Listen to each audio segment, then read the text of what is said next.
температурен източник, който взима температурата от външния въздух.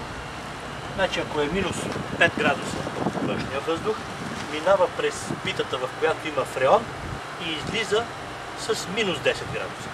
Тоест 5 градуса остава вътре в фреона. А фреона се загрява от минус 40 до минус 35 градуса. След това фреона постъпва в компресора, който компресира фреоновите пари и след компресора налягането се вдига за около 30 атмосфери, а температурата е вече 70 градуса. И тогава вече под тези тръби водата, която се е загряла вътре при компресора, влиза в самата къща. Разстоянието от стените трябва да бъде около 30 см от всички страни. Я малко по-близо, да се чуе шума. Значи шума е съвсем приличен. Това е шума на вентилатора, а компресора вътре е в тази камера. Той е и шумоизолиран.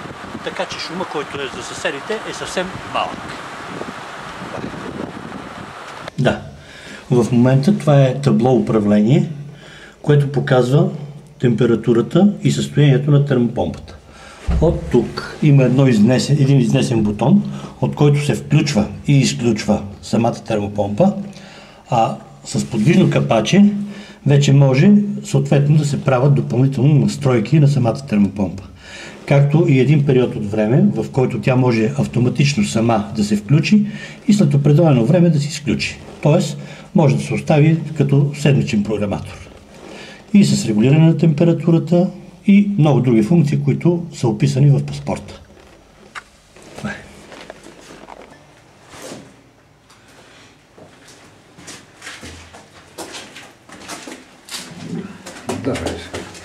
Така, това е така наречения хидравличен изравнител, който присъства при всяка една термопомпа.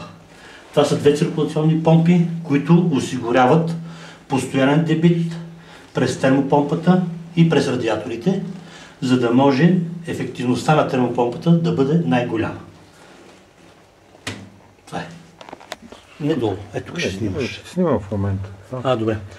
Това е болър с серпентина, като водопроводната част е отделно, а серпентината автоматично се загрява болъра чрез термопомпата, като от загряването на самата вода, примерно загряването на 80 литров болър, е за 18 стотинки. Така. А тръбите? Може тук горе тръбите как минават. Нагоре. Да. Това са високоефективни алуминиеви радиатори, които автоматично се обездушават и в зависимост от големината на самото помещение, съответно и броя на глитрите. Регулирането на температурата става с така наречената термоглава, която, когато на звездичка, предпазва системата да не замръзва. Едно е 9 градуса, 2 е 14, 3, т.е. е означено с по-голяма цифра, това означава, че екотемпературата 20 градуса. 4 е 24 градуса и 5 е 29 градуса максимална температура. По принцип тези радиатори, когато не се използват, се оставя на звездичка, т.е. предпазва системата против замръзване.